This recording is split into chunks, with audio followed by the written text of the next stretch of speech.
નમસ્કાર, હું doctor Darshana Kotecha, Shrimati Meenakshiben Shantibhai Dave college of education જામનગરમાં વાઇસ પ્રિન્સિપાલ તરીકે કાર્યરત છું. આઈઆઈટી શિક્ષાર્થના માધ્યમ દ્વારા આજે આપણે પ્રેરણાની સંકલ્પના, તેની જરૂરિયાતો અને સિદ્ધાંતોની ચર્ચા કરીશું. સાવિત્રીબાઈ ફૂલેનો જન્મ સતારાના મહારાષ્ટ્રમાં થયો હતો. એઓ જ્યારે 9 વર્ષની ઉંમરના હતા ત્યારે જ એમના લગ્ન છે એ જ્યોતિબા ફૂલે સાથે થયા હતા. સાવિત્રીબાઈ છે તેઓ શિક્ષિત ન હતા, પરંતુ લગ્ન બાદ જ્યોતિબા ફૂલે એમને શિક્ષિત એટલે કે શિક્ષણ આપવાનું કાર્ય જે હતું એ શરૂ કર્યું. જ્યોતિબા ફૂલે છે એ સમાજ સુધારક, દાર્શનિક, વિચારક, ચિંતક અને લેખક પણ હતા. જ્યોતિબા ફૂલે છે એ સાવિત્રીબાઈ ફૂલે માટે એક પ્રેરણા સ્ત્રોત બની રહ્યા. જ્યોતિબા ફૂલે અને સાવિત્રીબાઈએ 1948માં એક સ્ત્રી શિક્ષણ આપવાનું શરૂ કરવા માટે થઈ એમણે એક સ્ત્રી વિશ્વવિદ્યાલય ખોલ્યું અને એ સ્ત્રી વિશ્વવિદ્યાલયની અંદર જ્યોતિબા ફૂલેએ સાવિત્રીબાઈને શિક્ષણ આપવા માટેની ભલામણ કરી. સાવિત્રીબાઈ ફૂલે છે એ દરરોજ એ શાળાએ શિક્ષણ આપવા માટે એટલે કે શિક્ષિકા તરીકે જતા હતા. રસ્તામાં લોકોના વિરોધ વચ્ચે તેઓને આગળ જવું ખૂબ જ મુશ્કેલ બનતું હતું. લોકો તેના પર કચરો નાખતા હતા, ગોબર નાખતા હતા, ત્યાં સુધી કે મળમૂત્ર પણ ફેંકતા હતા અને એની સાડી જે છે એ ખરાબ થઈ જતી હતી. પરંતુ આ નિત્યક્રમ થઈ ગયો હોવાથી સાવિત્રીબાઈ હવે એવું કરતા કે તેઓ સાથે થેલીમાં એક સાડી ભેગી રાખતા હતા કે જેથી શાળાએ જઈ અને ત્યાં જઈને સાડીઓ બદલાવી શકે. આમ જ્યોતિબા ફૂલેના સતત માર્ગદર્શન અને પ્રેરણાથી સાવિત્રીબાઈ ફૂલે છે એણે સ્ત્રી શિક્ષણ શરૂ રાખ્યું અને ચાલુ રાખ્યું. કારણ કે એ સમયે સ્ત્રી શિક્ષણનો સખત વિરોધ થતો હતો. છોકરીઓને બહાર નીકળવું પણ મુશ્કેલ હતું. એમ છતાં પણ તેઓએ સતત સ્ત્રી શિક્ષણને આપવાનું ચાલુ રાખ્યું અને એક સમયે તેમણે વિધવા પુનઃવિવાહ, સ્ત્રી ભ્રૂણ હત્યા વગેરે બાબતે જાગૃતતા લાવવાના પ્રયાસો કર્યા. તો આમ સાવિત્રીબાઈ ફૂલે હતા એમના જે માર્ગદર્શકને પ્રેરણા સ્ત્રોત હતા એ જ્યોતિબા ફૂલે હતા. તો કોઈ પણ વ્યક્તિ છે એમના કોઈને કોઈ એમના માટે પ્રેરક હોય છે, પ્રેરણા સ્ત્રોત હોય છે કે જેનાથી એ વ્યક્તિ પોતાના કાર્યોને આગળ ધપાવતી હોય છે. પ્રેરણા છે એનો અર્થ શું થાય? તો અંગ્રેજીમાં તેને મોટિવેશન કહે છે. મોટિવેશન શબ્દને લેટિન ભાષાના ધાતુ મોટમ પરથી ઉતરી આવેલો છે. મોટમનો અર્થ થાય છે કે મૂવ એટલે ખસવું, મોટર એટલે હલનચલન, મોશન એટલે ગતિ.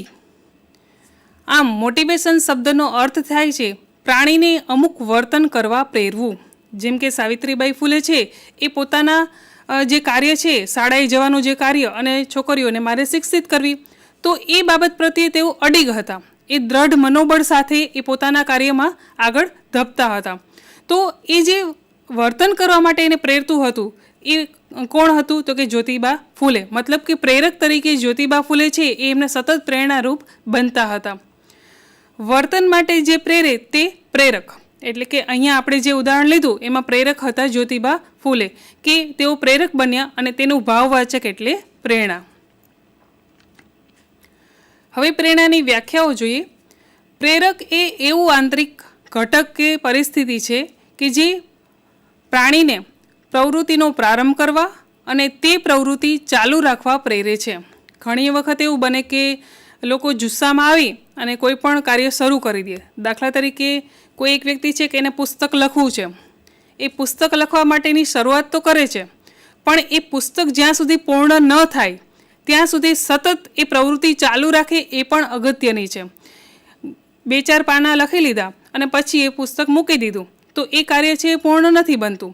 પરંતુ એ પુસ્તક જ્યાં સુધી પરિપૂર્ણ ન થાય અને એ નકલ પોતાના હાથમાં ન આવે ત્યાં સુધી એ પ્રવૃત્તિ ચાલુ રાખે તેને કહેવાય પ્રેરણા. આ વ્યાખ્યા આપી છે ગિલફર્ડે. પ્રેરણા વ્યક્તિમાં અધ્યયન માટે રસ પેદા કરે છે. તેથી અધ્યયન માટેનું એક કેન્દ્રીય તત્વ છે. પ્રેરણા છે એ વ્યક્તિમાં અધ્યયન પેદા કરે. જેમ કે ઘરમાં માતા પિતા બાળકને કહે કે જો તારે ધોરણ 10ની અંદર છે એ સારા ટકા 80% ઉપર આવશે તો અમે તને લેપટોપ છે, મોબાઈલ છે અથવા તો તારે જે પણ વસ્તુ લેવી હશે એ લઈ દેશું. તો આ એક પ્રકારની પ્રેરણા થઈ, બાહ્ય પ્રેરણા. બરાબર, કે જેના આધારે વિદ્યાર્થી છે એ વધારે મહેનત કરવા પ્રેરાશે. એ જે પણ અધ્યયન કરી રહ્યો છે એ ફક્ત ચોપડીમાંથી વાંચીને ગોખશે નહીં, પણ એ અધ્યયનને વધુ સારું કેમ બનાવવું, લાંબો સમય સુધી કેમ યાદ રહે, એના માટેના પ્રયત્ન કરશે. જેમ કે સામાજિક વિજ્ઞાનની અંદર કોઈ પોઈન્ટ આવતા હોય ઘણા બધા, તો એ પોઈન્ટનું સૂત્ર બનાવીને પણ એને યાદ રાખવાનો પ્રયત્ન કરશે, અથવા તો કોઈ મુદ્દાઓની શોર્ટ સ્ટોરી બનાવીને યાદ રાખવાનો પ્રયત્ન કરશે. મતલબ કે વિદ્યાર્થીને આ માટે એક હેતુ છે કે મારે આ મેળવવું, એના માટેની પ્રેરણા છે એ એના માતા પિતાએ એને પૂરી પાડેલી છે, કે જેનાથી એના માટેનું જે અધ્યયનનું કાર્ય છે એ કેન્દ્રીય બની રહે છે. આ વ્યાખ્યા આપી છે ક્રો એન્ડ ક્રોએ. પ્રેરણા એ કાર્યનો આરંભ કરવાની, જાળવી રાખવાની અને નિયમિત કરવાની પ્રક્રિયા છે. હમણાં જ આપણે જે ઉદાહરણ જોયું કે વિદ્યાર્થીને કહેવામાં તો આવે છે કે તને આ વસ્તુ મળશે, એ શરૂઆત પણ કરી દે છે, સરસ મજાનું ટાઈમ ટેબલ બનાવે, કલાકો નક્કી કરે કે આટલા કલાકો અધ્યયનના, આટલા કલાકો રમવાના, આટલા કલાકો ભણવાના. એ ટાઈમ ટેબલ બનાવ્યા પછી એ ટાઈમ ટેબલ પ્રમાણેનું કાર્ય જે છે એ થાય છે કે કેમ, એ જાળવી રાખવાની અને એને નિયમિત પ્રમાણે ટાઈમ ટેબલને ફોલોઅપ કરવું એ પણ અગત્યનું છે. પ્રેરણાની સંકલ્પના. વ્યાખ્યાઓ બાદ તેના પરથી આપણે સંકલ્પના જોઈએ તો વ્યક્તિ કે પ્રાણીની આંતરિક સ્થિતિ કે ઘટક એટલે પ્રેરણા. બાહ્ય પ્રેરણા જેટલો ભાગ ભજવે છે એટલો જ ભાગ છે એ આંતરિક પ્રેરણા પણ ભજવતી હોય છે. કે વિદ્યાર્થીને માતા પિતા ફક્ત કહી દે એનાથી વિદ્યાર્થી અધ્યયન કરતો નથી, પણ એને આંતરિક ઈચ્છા હોવી પણ જરૂરી છે.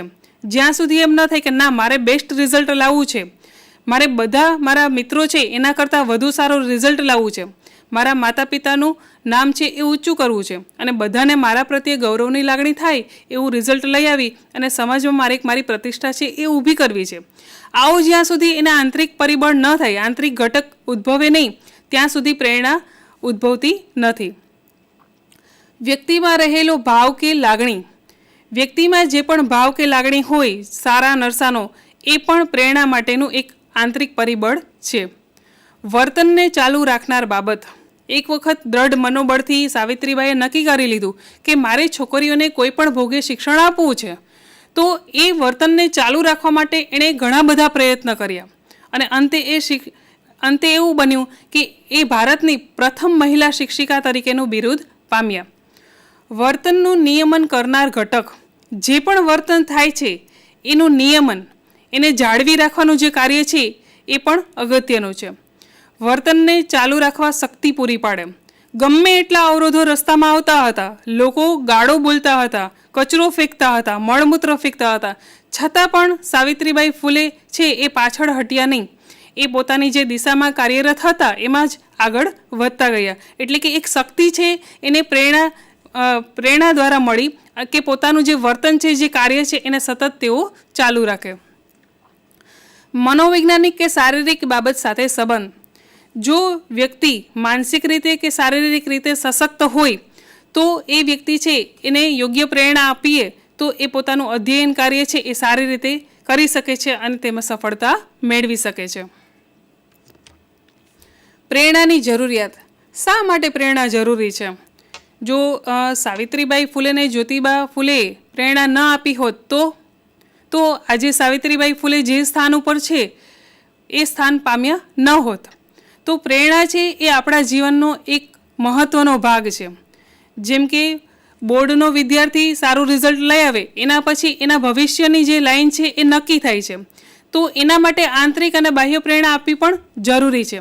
એવી રીતે કોઈ વિદ્યાર્થી છે કોઈ સ્પર્ધામાં ભાગ લે છે, તો એ સ્પર્ધામાં ભાગ લેતો વિદ્યાર્થી છે એને શિક્ષક તરફથી તો પ્રોત્સાહન મળવું જ જોઈએ, સાથે સાથે ઘરમાંથી માતા પિતા તરફથી પણ એને સપોર્ટ મળવો જોઈએ કે જેથી એ પોતાની અંદર જે કલા કૌશલ્ય પડેલું છે એને બહાર લાવી શકે, એનામાં જે આંતરિક સુસુપ્ત શક્તિઓ પડેલી છે એને બહાર લાવી શકે. પ્રેરણાની જરૂરિયાત એટલા માટે છે કે એ માનસિક રીતે એક તો તત્પર બનાવે છે વ્યક્તિને કે મારે આ કરવું જ જોઈએ. ઘણી વખત આપણે સાંભળેલું છે કે સવારે 5 વાગે ઉઠવું હોય તો આપણા મગજને આપણે કમાન્ડ આપીએ કે મારે સવારે 5 વાગે ઉઠવું છે, એમ 3 થી 4 વખત બોલીએ તો એ મગજ છે એ કમાન્ડ પહોંચાડે છે, માનસિક રીતે તમારા મગજમાં ફિટ થઈ જાય છે અને એ 5 વાગે અલાર્મ તમે ન મૂકો તો પણ સક્રિય રીતે, માનસિક રીતે તમે સક્રિય થઈ જાઓ છો અને ઉઠી જાઓ છો. પણ ક્યારે? કે જ્યારે તમારે કંઈક હેતુ રહેલો હોય ત્યારે, કે મારે આ કાર્ય કરવું છે.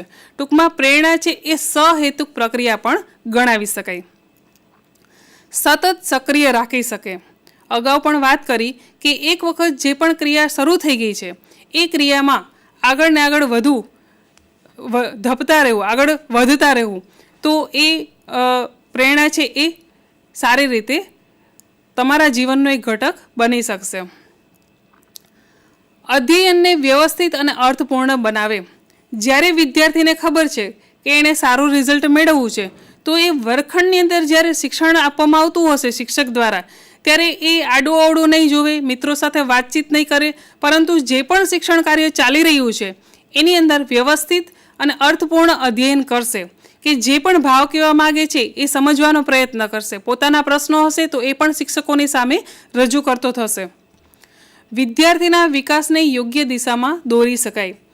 ઘણા વિદ્યાર્થીઓ હોય કે એનામાં અલગ અલગ કલાઓ છુપાયેલી હોય છે. જેમ કે કોઈ વિદ્યાર્થી છે એ થોડું ચિત્ર દોરવાનો પ્રયત્ન કરે તો એના શિક્ષક જોઈને મોટિવેટ કરે તો એ વિદ્યાર્થી વધુ સારા ચિત્ર દોરવાનો પ્રયત્ન કરે. અને એક સમય એવો આવે કે સ્પર્ધાનું આયોજન સ્કૂલ લેવલે કરવામાં આવે ત્યારે એને ભાગ લેતો કરવામાં આવે, અને એમાં જો એ સારું પરિણામ મેળવે તો પછી એને નેશનલ કે ઇન્ટરનેશનલ લેવલ સુધીની તક પણ મળે છે. એટલે કે એનામાં જે શક્તિ છુપાયેલી હતી એ શક્તિને વિકસાવવાની તક પણ મળે છે. વિદ્યાર્થીના સુચારિત્રનું ઘડતર. જેમ કે દરરોજ શાળાએ જે વિદ્યાર્થી વહેલા આવતા હોય એમને તો નવાજવામાં આવે જ છે કે વિદ્યાર્થીને પ્રોત્સાહન આપવામાં આવે છે, પરંતુ જે વિદ્યાર્થી મોડો આવતો હોય તો એવા વિદ્યાર્થી માટે શું કરવું કે એ શાળાએ સમયસર અને નિયમિત રીતે આવે. તો એના માટે શિક્ષક તરીકે એવું કરતા હોય છે કે જે વિદ્યાર્થી વહેલા આવે છે એમને શિક્ષક પ્રોત્સાહન આપે છે, એમને બધાની વચ્ચે તાળીઓથી એમનું સ્વાગત કરે છે, કે જેના કારણે પેલો જે મોડો આવે છે વિદ્યાર્થી એને એમ થાય છે કે હું પણ જો વહેલો આવું તો મને પણ આ જે પ્રતિષ્ઠા બધાને મળી છે, માન મળ્યું છે, એ મને પણ મળશે. તો આ પણ એક પ્રેરણા થઈ, બરાબર, શિક્ષક લેવલે. તો વિદ્યાર્થીના ચારિત્રનું ઘડતર કરવા માટે પણ પ્રેરણા એટલી જ અગત્યની છે. હવે જોઈએ પ્રેરણાના સિદ્ધાંતો. પ્રેરણાના સિદ્ધાંતો માટે અલગ અલગ મનોવૈજ્ઞાનિકોએ અલગ અલગ બાબતો છે એ રજૂ કરી છે. અહીંયા આપણે મેસ્લોનો સૌપ્રથમ સિદ્ધાંત જોશું. મેસ્લોએ જરૂરિયાતોનો સિદ્ધાંત આપેલો હતો. એમણે કહ્યું હતું કે મનુષ્યની જે પણ જરૂરિયાતો છે એમાંથી એક જરૂરિયાત પૂરી થાય એટલે બીજી જરૂરિયાત ઉદ્ભવતી હોય છે. અને ઘણી વખત એવું પણ બને કે એ જરૂરિયાતો વચ્ચે સંઘર્ષ પણ થતો હોય છે.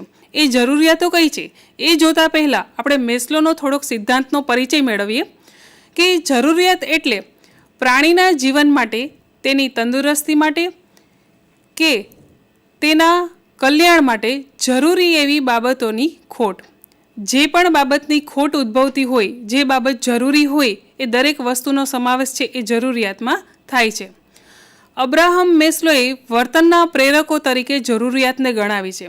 આજે કોઈ વ્યક્તિ કોઈ પણ કાર્ય કરે છે એ ક્યારે કરે છે? એને જરૂરિયાત છે.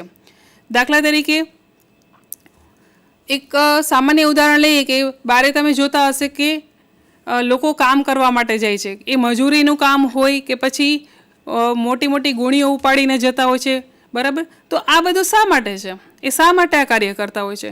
કે એને જરૂરિયાત છે. શેની? તો કે પૈસાની, બરાબર. એટલે જરૂરિયાત જ્યાં સુધી ઉદ્ભવતી નથી ત્યાં સુધી વ્યક્તિ કોઈ પણ કાર્ય માટે પ્રેરિત થતો નથી. આ જે સિદ્ધાંત છે એ ઈસવીસન 1943માં મેસ્લોએ આપેલો હતો. જરૂરિયાતોની શ્રેણી. વ્યક્તિને જીવનમાં કઈ કઈ જરૂરિયાતો પડે છે એની શ્રેણી અહીંયા મેસ્લોએ 5 વિભાગમાં દર્શાવી છે.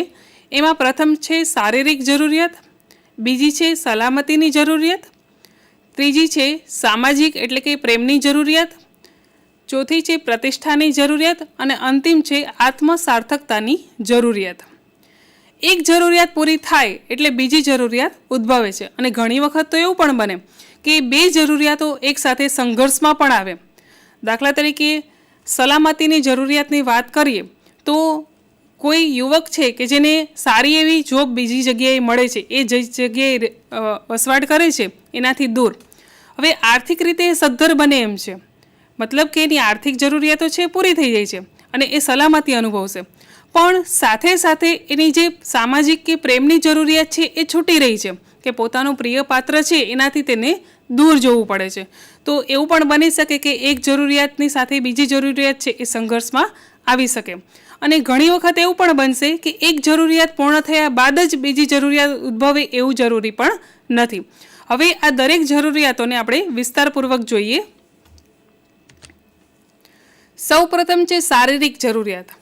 વ્યક્તિને ખાવું, પીવું, સૂવું, ભૂખ, તરસ, આરામ, ઊંઘ, જાતીય વૃત્તિ આ દરેક છે એ શારીરિક જરૂરિયાતો છે.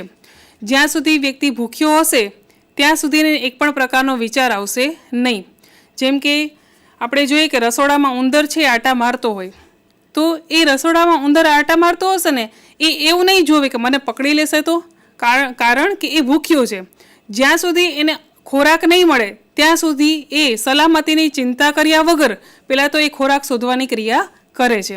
એવી જ રીતે કોઈ વ્યક્તિને એમ કહેવામાં આવે કે તમારે આજે 3 કલાક સુધી આ કામ કરવાનું છે પણ જમવાનું નથી, તો એ વ્યક્તિને કોઈ પણ પ્રકારનું કામ ઉકલશે નહીં. એટલે જ્યાં સુધી વ્યક્તિને રોટી, કપડાં ઓર મકાન એ 3 મુખ્ય જે જરૂરિયાતો પૂર્ણ ન થાય ત્યાં સુધી બીજી જરૂરિયાતો છે એ ઉદ્ભવતી નથી. સલામતીની જરૂરિયાત. શારીરિક જરૂરિયાત પૂર્ણ થયા બાદ એ સલામતીની જરૂરિયાત ઉદ્ભવે છે. જેમ કે ભાડાના મકાનમાં રહેતા હોય તો ત્યારે એવી ચિંતા સતાવે કે હવે ઘરનું મકાન થઈ જાય તો સારું, કારણ કે એવો એક ડર હોય છે કે આવતીકાલ અમને ખાલી કરાવશે તો ત્યારે એક સલામતીની જરૂરિયાત ઉદ્ભવે છે. એવી જ રીતે નોકરી સારી ન હોય ત્યારે પણ એક ડર ઉદ્ભવે કે મારી પાસે સારી નોકરી નથી, મને સારી નોકરી મળી જાય તો સારું. એ ઉપરાંત મેં હમણાં તમને જે ઉંદરનું ઉદાહરણ આપ્યું ને કે એ રસોડામાં આટો મારતો હોય પણ જેવો એને ખોરાક મળી જશે એટલે પહેલાં એ પોતાના દરમાં ભાગી જશે. બરાબર? એટલે કે શારીરિક જરૂરિયાત જેવી પૂર્ણ થઈ એવી તરત જ એ સલામતીની જરૂરિયાત શોધતો હોય છે, એટલે કે પોતાના દરમાં જઈને બેસી જાય છે. તો આ થઈ એ સલામતીની જરૂરિયાત. સામાજિક જરૂરિયાત અથવા તો પ્રેમની જરૂરિયાત. શારીરિક જરૂરિયાત અને સલામતીની જરૂરિયાત બાદ વ્યક્તિ છે એને પ્રેમની જરૂરિયાત હોય છે. એટલે કે માનવીય સંબંધો કેળવવા માટે તે ઝંખતું હોય છે. એને પોતાના મિત્રો કે પરિવારની સાથે નિકટતા કેળવવી જરૂરી ગણાય છે. એને એકલતાપણું લાગતું હોય છે. એવું કહેવાય છે કે કારખાનામાં મજૂર ખોવાયો છે. જ્યારે આજે માનવીય સંબંધો છે એ વિખૂટા પડી રહ્યા છે એવા સમયે પ્રેમ જ એવું માધ્યમ છે કે જે વ્યક્તિને નિકટતા નજીક લાવી શકે છે. અને ઘણી વખત તો એવું પણ બનતું હોય છે કે મોટા શહેરોની અંદર બાજુમાં પાડોશી કોણ રહે છે એ પણ ખ્યાલ હોતો નથી. તો આ જે જરૂરિયાત છે એ સામાજિક જરૂરિયાતથી વ્યક્તિ છે એ કંઈક સ્થાન મેળવવાની ઝંખના સાથે પોતાના કુટુંબો, મિત્ર વર્તુળ વગેરેમાં સામેલ થાય છે. પ્રતિષ્ઠાની જરૂરિયાત. સામાજિક જરૂરિયાત સંતોષાયા બાદ વ્યક્તિને પ્રતિષ્ઠાની જરૂરિયાત ઉદ્ભવે છે. જેમ કે ઘણા વ્યક્તિઓને એવું હોય કે મારે કંઈક સમાજમાં કરવું છે, બરાબર? જે તમે ચિત્રના માધ્યમ દ્વારા જોઈ શકો છો કે એક આંતરિક પ્રેરણા ઉદ્ભવે કે મારે આ કાર્ય કરવું છે, મારે આ સ્થાને પહોંચવું છે. અને બીજું એક બાહ્ય હોય કે એ લોકોમાં જઈ સમાજમાં જઈ અને બીજા સાથે હળવું મળવું. બીજા કરતાં વધુ ચડિયાતા કેવી રીતે દેખાઈ શકાય એ પણ એક પ્રતિષ્ઠાની વાત છે. ઘણી વખત આપણે જોતા હોઈએ છીએ લોકો મોંઘા જે સેલફોન છે, મોબાઈલ છે એ યુઝ કરતા હોય છે, પછી બ્રાન્ડેડ કપડાં પહેરતા હોય છે, મોંઘી કાર વાપરતા હોય છે. તો આ બધું શા માટે? કે પોતાની એક પ્રતિષ્ઠા જળવાય, સમાજની અંદર તેમનું માન સન્માન જળવાય, એના માટેના આ બધા પ્રયત્નો કરતા હોય છે. આ ઉપરાંત આપણે જોઈએ છીએ કે ઘણા લોકો પુસ્તકો લખતા હોય, જાહેરમાં દાન આપતા હોય. તો આ બધું શેના માટે છે? કે પોતાની પ્રતિષ્ઠા જળવાય તેના માટે. વર્તમાનપત્રની અંદર ફોટો આવે એના માટેના પ્રયત્ન કરતા હોય. તો આ બધું જે કાર્ય કરવાની પ્રેરણા છે એ શેના માટેની છે? કે પ્રતિષ્ઠા મળે એ માટે. એટલે પ્રતિષ્ઠાની જરૂરિયાત પણ વ્યક્તિને એટલી જ છે. આત્મસાર્થકતાની જરૂરિયાત. આત્મસાર્થકતા એટલે કે સ્વયં પૂર્તિની ઝંખના. આ 4 જરૂરિયાતો સંતોષાયા બાદ પણ વ્યક્તિને એવું લાગતું હોય કે હજી કંઈક ખૂટે છે. શારીરિક જરૂરિયાત પૂર્ણ થઈ ગઈ, સલામતીની જરૂરિયાત પણ પૂર્ણ થઈ ગઈ, સેટ થઈ ગયા. ત્યાર પછી પ્રતિષ્ઠાની જરૂરિયાત પણ પૂર્ણ થઈ ગઈ, પ્રેમની કે સામાજિક જરૂરિયાત પણ પૂર્ણ થઈ ગઈ, પરંતુ હજી જીવનમાં કંઈક ખૂટે છે. મેસ્લો એવું કહે છે કે વ્યક્તિને જે ગમે ને એ કરવું, અને એ વ્યક્તિ જ્યારે એ કરશે જેને ગમતું હશે તો ત્યારે જ ખરા અર્થમાં એ આત્મસાર્થક ગણાશે. અને આત્મસાર્થકતા શબ્દ છે એ સૌ પ્રથમ કર્ટ ગોલ્ડસ્ટીને વાપર્યો હતો. એમણે આ શબ્દ આપેલો છે. આત્મસાર્થક વ્યક્તિ ક્યારે થાય કે દાખલા તરીકે કવિનો જીવ છે એ જ્યાં સુધી કવિતા ન રચે ત્યાં સુધી એ પોતાની અંદર જે છે એક સ્વયંપૂર્તિની જે ઝંખના હોય એ સતત એમને રહેશે. હજી કંઈક ખૂટે છે, બેચેની લાગશે. એવી જ રીતે વાજિંત્ર વગાડતો વ્યક્તિ છે એ જ્યાં સુધી એ વાજિંત્ર નહીં વગાડે ત્યાં સુધી એને સુસ્તી રહેશે, થાક લાગશે, બેચેની લાગશે. તો જ્યાં સુધી વ્યક્તિ પોતાનું મનગમતું કાર્ય કરતો નથી ત્યાં સુધી એને સ્વયં સંતોષ પ્રાપ્ત થતો નથી. એટલે આ પાંચે પાંચ જે જરૂરિયાતો છે એ એક પછી એક પૂર્ણ થયા બાદ પણ ઉદ્ભવતી હોય છે. અને જે અગાઉ પણ કહ્યું કે ઘણી વખત એવું પણ બને કે આત્મસાર્થકતા તો થાય છે પણ સાથે સાથે ક્યાંક વચ્ચેની જે જરૂરિયાતો છે એ પણ ખૂટતી હોય.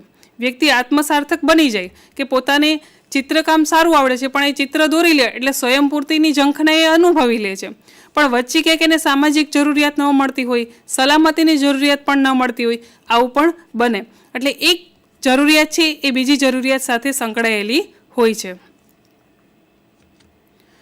હવે જોઈએ મેકલેલેન્ડનો સિદ્ધિ પ્રેરણાનો સિદ્ધાંત. જેમ મેસ્લોએ જરૂરિયાતોની શ્રેણી નક્કી કરી એવી રીતે મેકલેલેન્ડ સિદ્ધિ પ્રેરણાના સિદ્ધાંતમાં એ શોધવાનો પ્રયત્ન કર્યો કે વ્યક્તિ જે પણ વર્તન કરે છે અથવા તો જે પણ સ્થાને પહોંચે છે એના માટેના પ્રેરક પરિબળો ક્યાં છે, એવા કયા ઘટકો કે તત્વો છે કે જેનાથી એ આગળ વધી શકતી હોય છે. તો શરૂઆતમાં આપણે મેકલેલેન્ડનો પરિચય થોડો જોઈએ. હાર્વર્ડ યુનિવર્સિટીના પ્રોફેસર મેકલેલેન્ડ કે જેઓએ છેલ્લા 25 વર્ષથી તેઓએ આ વિષય પર નવા પ્રયોગો કરી રહ્યા હતા. એમણે જોવું હતું કે એવું આંતરિક કે બાહ્ય કયું ઘટક છે કે જેથી વ્યક્તિ સિદ્ધિ પ્રેરિત થઈ અને પોતાના કાર્ય સુધી પહોંચી શકે છે. તેમના મતે વ્યક્તિને વર્તન માટે પ્રેરનારી પ્રેરણા એ સિદ્ધિ પ્રેરણા. જે પણ વર્તન માટે પ્રેરક રૂપ બનતું હોય છે એ પ્રેરનારી જે પ્રેરણા છે એને સિદ્ધિ પ્રેરણા ગણી શકાય. હવે આ સિદ્ધિ પ્રેરણા શું છે એના વિશેની થોડીક જોઈએ બાબત. સિદ્ધિ પ્રેરણાની વ્યાખ્યા: વ્યક્તિની ધ્યેય સિદ્ધિ સાથે સંકળાયેલી પ્રેરણાને સિદ્ધિ પ્રેરણા કહે છે. કોઈ પણ ધ્યેય છુપાયેલો હોય, જેમ કે સારો કોઈ ગાયક કલાકાર છે તો એમને વધુ સારું ગાઈ અને મોટા લેવલ સુધી પહોંચવું એ એમનું ધ્યેય છે. તો એ ગાવાની પ્રેક્ટિસ છે એ દિવસ રાત કરશે, વધારે ને વધારે રિયાઝ કરશે અને કરાઓકે કે એવા જે ટ્રેક છે એની સાથે એ તાલમેલ બેસાડવાનો પ્રયત્ન કરશે. તો દિવસ રાત મથ્યા રહેવું, કંઈ પણ પરિસ્થિતિઓ જે પણ પરિસ્થિતિઓ આવતી હોય એ પરિસ્થિતિઓમાંથી પસાર થઈને એ પરિસ્થિતિને એડજસ્ટ થઈને પણ પોતાનું જે કાર્ય છે એને સતત આગળ ધપાવ્યા રાખવું. એટલે કે વ્યક્તિનું જે ધ્યેય છે એ સિદ્ધ કરવા માટે જે પણ પ્રેરકો એના માટે કામ કરતા હોય છે એને કહેવાય છે સિદ્ધિ પ્રેરણા. સામાજિક પ્રતિષ્ઠા માટે નહીં પણ પોતે કંઈક કર્યાનો આંતરિક સંતોષ પામવા માટે કોઈ પણ કામ પાર પાડવાની અભિલાષા એટલે સિદ્ધિ પ્રેરણા. આપણે માઇકલ જેક્સનનું નામ બધાએ સાંભળ્યું છે. માઇકલ જેક્સન જ્યારે 8 વર્ષના હતા ત્યારે એમણે પોતાના ભાઈ સાથે ડાન્સિંગની કેરિયરમાં એ સારા સિંગર પણ હતા એ કેરિયરમાં આગળ ધપાવ્યું. પછી 12 વર્ષની ઉંમરે જ્યારે તેઓ હતા ત્યારે એમને સાથ સહકાર આપવાવાળું કોઈ નહોતું, છતાં પણ એમને આ જ દિશામાં આગળ વધવું અને વધુ સારા ડાન્સર કે સિંગર બનવું એ એમનું એક ધ્યેય હતું કે જેનાથી આપણે બધા આજે એમને જાણીએ છીએ અને તેઓ બેસ્ટ સિંગર ને ડાન્સર બની શક્યા. તો અહીંયા સામાજિક પ્રતિષ્ઠાનો એમનો હેતુ નહોતો, પરંતુ એમનો જે શોખ હતો, એમને જે કંઈક કરવું હતું, એ ધ્યેય હતું, એ ધ્યેય છે એ એના માટે પ્રેરણારૂપ બની હતી. અને એટલી હદે કે તેઓએ એવું વિચાર્યું હતું કે હું ક્યારેય બીમાર ન પડું અને મારું જે કેરિયર છે એ જોખમાય નહીં, એના માટે થઈ એણે પોતાના સ્વાસ્થ્ય માટે થઈ અને 12 ડૉક્ટરોની નિમણૂક રાખેલી હતી કે એ જે પણ જમે છે એ પણ ટેસ્ટ કરવામાં આવે કે એ જે જમવાનું છે એ સ્વાસ્થ્યવર્ધક છે કે કેમ. તો આટલા લેવલ સુધી એ પોતાને સચેત રાખતા હતા. મતલબ કે વ્યક્તિને જે પણ કંઈક કરવું છે તો એ કરી છૂટવાની એક ભાવના હોય ને ત્યારે એ પોતાના ધ્યેય સુધી પહોંચી શકતો હોય છે. કોઈ પણ કામ વધુ સારી રીતે કરવા માટેની આંતરિક ઈચ્છા, હમણાં જ કહ્યું ને કે કાર્યને જ્યારે વધુ સારું કરવાની ઈચ્છા હોય ત્યારે વ્યક્તિ છે એ પોતાના ધ્યેય સુધી પહોંચી શકે છે. હું એમ વિચારું કે નહીં, મારે બોર્ડની એક્ઝામમાં 80% ઉપર લાવવા જ છે, તો તમે ટાઈમ ટેબલ બનાવ્યા પ્રમાણે એને ફોલોઅપ કરશો જ. એક વખત શરૂઆત કર્યા પછી એમાં કોઈ પણ પ્રકારના વિઘ્ન આવશે તો પણ તમારું જે કાર્ય છે એ સાચવી લેશો. કોઈ પ્રસંગમાં જવાનું છે તો પણ તમે ના પાડશો કે નહીં, મારે મારા ટાઈમ ટેબલ પ્રમાણે મારું કાર્ય કરવાનું છે. એવી રીતે કોઈ ટ્રેનિંગ લેતું હોય કોઈ વ્યક્તિ કે જ્યારે સારા ડાન્સર છે કે સારા સિંગર બનવું છે અથવા તો સારું મારે ડ્રોઈંગ કરવું છે, તો એ ડ્રોઈંગ ક્લાસ જોઈન કરીને પણ પોતાના કાર્યને આગળ ધપાવતું હોય છે. તો જે પણ હેતુ હોય છે જીવનમાં કંઈક કરવા માટેનો, એ હેતુને પરિપૂર્ણ કરવા માટેની એક આંતરિક ઈચ્છા હોવી જરૂરી છે. સિદ્ધિ પ્રેરણાની વિશેષ બાબતો. સિદ્ધિ પ્રેરણા માટે અંગ્રેજીમાં નીડ ફોર એચિવમેન્ટ, ટૂંકમાં એને NH શબ્દ વપરાય છે. વ્યક્તિની સિદ્ધિ પ્રેરણાનું પ્રમાણ દર્શાવતા આંકને NH સ્કોર એટલે કે સિદ્ધિ પ્રેરણાંક કહે છે. સિદ્ધિ પ્રેરણાનું માપન છે એ થઈ શકતું હોય છે અને સિદ્ધિ પ્રેરણાના માપન માટે પ્રક્ષેપણ પ્રયુક્તિ પણ વપરાય છે. આપણે જોઈએ છીએ કે ઘણી વખત એવા સામે ચિત્રો રાખવામાં આવે કે વિદ્યાર્થીએ જોવાનું હોય છે કે ઓળખવાનું હોય છે કે તે ચિત્રમાં શું દર્શાવેલું છે. એવી રીતે રોડ શાકની શાહી ડાઘાની કસોટી આપણને યાદ જ છે કે જે પ્રક્ષેપણ પ્રયુક્તિનો જ એક ભાગ છે. સિદ્ધિ પ્રેરિત વ્યક્તિના લક્ષણો. જે પણ વ્યક્તિઓ છે કે જે પોતાના જીવનમાં આગળ વધ્યા છે, જેમ કે અબ્રાહમ લિંકન કે જે ગરીબ મધ્યમ વર્ગમાં જન્મેલા હતા અને એ અંતે વ્હાઇટ હાઉસ સુધી એની જે સફર હતી એ પણ ઘણી સંઘર્ષમય હતી, પણ પોતે એક દ્રઢ નિર્ધાર કરેલો હતો કે ના, મારે એક લેવલ સુધી પહોંચવું છે. તો એના જીવનમાં જે પણ સંઘર્ષો આવ્યા એમને એવું પાર કરતા ગયા અને અંતે એ પોતાના ધ્યેય સુધી પહોંચી શક્યા. વ્યક્તિગત જવાબદારી લેવાની ભાવના. જ્યારે પણ વ્યક્તિમાં જવાબદારી લેવાની ભાવના વિકસે છે ત્યારે હંમેશા એ આગળ વધતું હોય છે. જેમ કે શાળાના વર્ગખંડની અંદર વિદ્યાર્થીઓ બેઠા છે અને એવું કહેવામાં આવે કે એક પ્રોજેક્ટ છે એ બનાવવાનો છે, કોઈ પણ એક ટોપિક આપી દેવામાં આવે અને એમાંથી જે વિદ્યાર્થી છે એ જવાબદારી લેવા માટે, એ કાર્ય કરવા માટે તત્પર બને ને ત્યારે સમજવું કે એ સિદ્ધિ પ્રેરિત છે. મતલબ કે એ વિદ્યાર્થીમાં કંઈક કરવાની ઈચ્છા છે, કંઈક ઝંખના છે, તો એ વિદ્યાર્થી છે એ જવાબદારી લઈ અને પોતાનું કાર્ય છે એ સારી રીતે કરી શકશે. સતત ચિંતન કરનાર. એક વખત પ્રોજેક્ટનું કામ હાથમાં લીધું પછી એ પ્રોજેક્ટ મારે સારામાં સારો કેવી રીતે બનાવવો, એમાં હું શું જોડીશ તો એ મારો પ્રોજેક્ટ છે વધુ સારો બનશે. અત્યારે વર્તમાન પરિસ્થિતિ પ્રમાણેના કયા મુદ્દાઓ છે કે હું પ્રોજેક્ટની સાથે જોડી શકું. ટૂંકમાં દરેક સમગ્ર પાસાઓને આવરી સતત ચિંતન અને મનન જો કરશે તો એ પોતાનું કાર્ય છે એ સારી રીતે કરી શકશે. શ્રેષ્ઠતાના ધોરણો સાથે હરીફાઈ. વર્ગખંડની અંદર 2 વિદ્યાર્થીઓએ પ્રોજેક્ટ માટેની જવાબદારી લઈ લીધી છે. હવે પેલા 2 વિદ્યાર્થી વચ્ચે આમ તો ખરેખર હરીફાઈ થઈ ગઈ. એટલે અહીંયા શું થશે કે બંને વિદ્યાર્થી એકબીજા કરતાં ચડિયાતું થવાની એક હરીફાઈ આવશે કે મારે પેલા કરતાં શ્રેષ્ઠ બનવું છે. અને એ શ્રેષ્ઠ બનવા માટે જે દિવસ રાત મહેનત કરતો હોય, ચિંતન કરતો હોય અથવા તો નવા નવા આઈડિયા લગાવતો હોય એ વિદ્યાર્થી છે એ સિદ્ધિ પ્રેરિત ગણી શકાય. અદ્વિતીય સફળતા માટે મચ્યા રહેવું. કોઈ પણ પ્રકારના જે પણ વિઘ્નો હોય એ વિઘ્નોમાંથી પસાર થવું, દિવસ રાત જોયા વગર પોતાના કાર્યમાં આગળ ધપવું અને બીજી એક પણ ઇતર પ્રવૃત્તિમાં ધ્યાન ન આપતા મારે મારા લક્ષ્ય સુધી પહોંચવા માટે શું કરવું જરૂરી છે એ જ બાબત અંગેનું ચિંતન મનન જ્યારે કરતો હોય ત્યારે એ સફળ હંમેશા થતો હોય છે. લાંબા સમય સુધી એમાં ખૂંપી રહેવું. આપણે જોતા હોય છે કે જે વૈજ્ઞાનિકો નવા નવા સંશોધનો કરતા હોય છે એ લાંબો સમય સુધી લેબોરેટરીની અંદર કાર્યરત હોય છે, કારણ કે એને કંઈક નવું શોધવું છે. અને ખરેખર એ વૈજ્ઞાનિકો છે એ સિદ્ધિ પ્રેરિત વ્યક્તિના લક્ષણોમાં જ આવી જાય છે. પ્રારબ્ધ પર છોડી દેવાનું પસંદ કરતા નથી, પરંતુ પુરુષાર્થ દ્વારા સફળતા. જે વ્યક્તિ સિદ્ધિ પ્રેરિત હોય છે, કંઈક કરવાની ભાવના હોય છે, એ વ્યક્તિઓ ક્યારેય પોતાના કાર્યને કે જે પણ કાર્ય કરતા હોય છે એને નસીબ પર છોડી દેતા નથી, પરંતુ પુરુષાર્થ એટલે કે મહેનત દ્વારા જ તેઓ હંમેશા આગળ વધવાનું પસંદ કરતા હોય છે. સિદ્ધિ પ્રેરિત વ્યક્તિઓના ઉદાહરણો જોઈએ. શાળાનો એક શિક્ષક ભારત જેવા દેશનો વડાપ્રધાન બની જાય છે અને એ છે લાલ બહાદુર શાસ્ત્રી. અત્યારના શિક્ષકો જે છે એના માટે આ પ્રેરણારૂપ છે કે જો લાલ બહાદુર શાસ્ત્રી એક સામાન્ય શિક્ષક હતા છતાં પણ તેઓ વડાપ્રધાન બની શક્યા હતા, તો હું પણ શા માટે ન બની શકું? અને એના માટે જે પણ પ્રયત્ન કરવા પડતા હોય અને શિક્ષણની અંદર જે પણ કૌશલ્ય પ્રાપ્ત કરવા પડતા હોય એ દરેક કૌશલ્ય પ્રાપ્ત કરવા માટે એ દિવસ રાત મથ્યા રાખે, લાંબા સમય સુધી પોતાના ધ્યેય સુધી પહોંચવાના પ્રયત્ન કર્યા રાખે, તો એ સિદ્ધિ પ્રેરિત વ્યક્તિ બની શકે. કાપડની સામાન્ય ફેરી કરતો એક ફેરીઓ ગ્રુપ મિલનો માલિક બની જાય છે. એ હતા મફત ગગલ. આપણે જોઈએ છીએ કે કાપડની સામાન્ય ફેરી કરતા હતા એવા એક બીજા વ્યક્તિ છે ધીરુભાઈ અંબાણી, કે જેમનું જીવન પણ ખૂબ જ ગરીબીમાં ગયું હતું અને એમના જીવનથી આપણે બધા જ પરિચિત છે કે ઘણા સંઘર્ષભર્યા જીવન બાદ પણ એમણે એક મોટી સફળતા મેળવેલી હતી. આખું યુરોપ જીતી લેનાર નેપોલિયન પોતાના વર્ગમાં હંમેશા છેલ્લો નંબર ધરાવતા હતા. નેપોલિયન કે જે ખૂબ જ મોટો સમ્રાટ ગણાય અને એમનું વ્યક્તિત્વ એવું હતું કે કોઈ પણ માટે પ્રેરણાદાયી બને.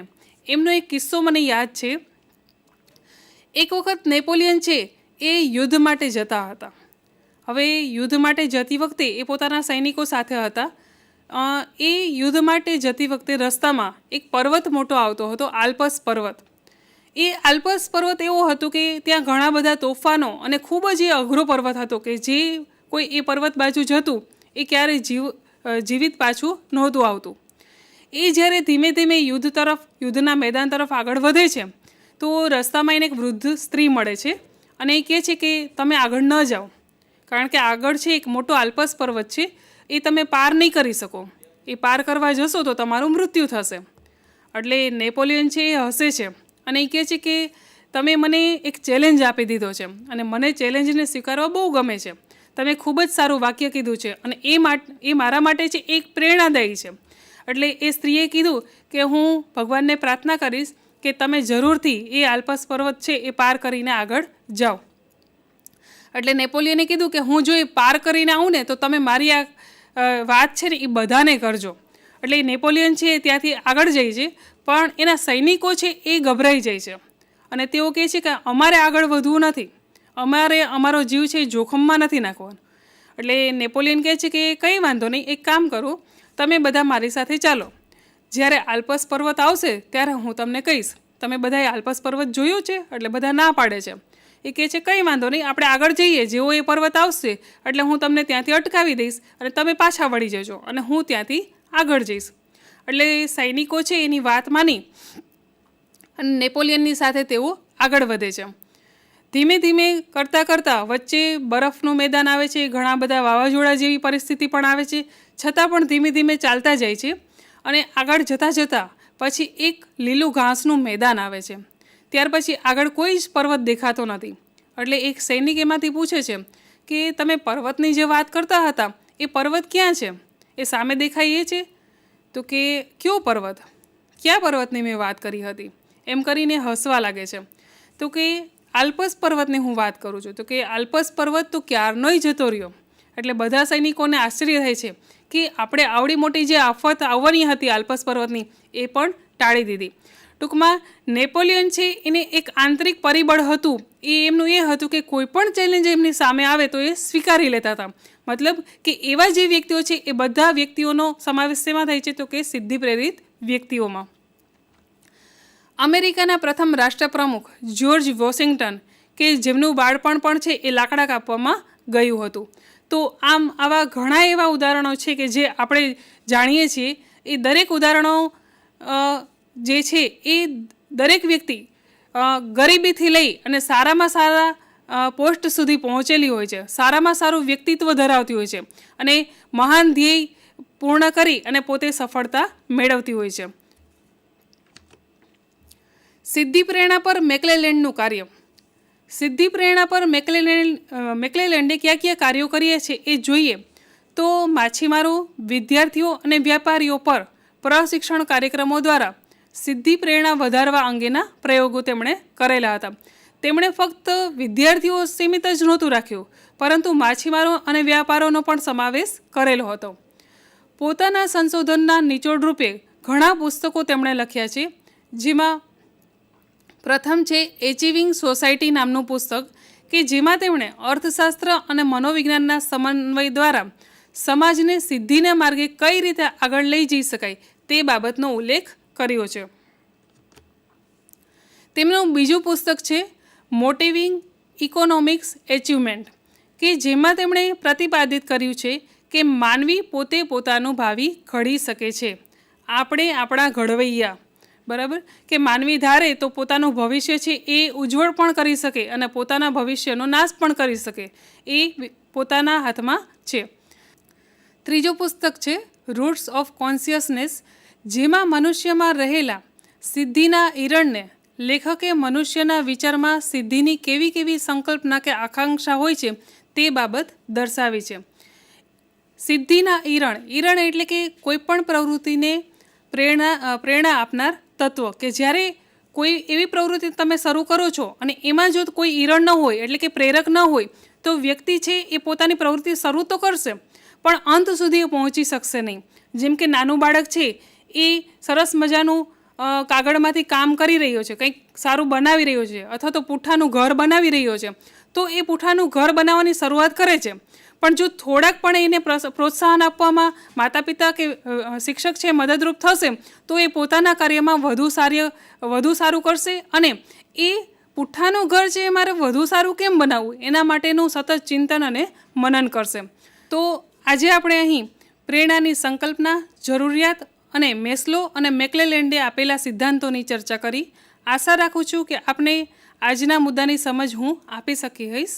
આભાર.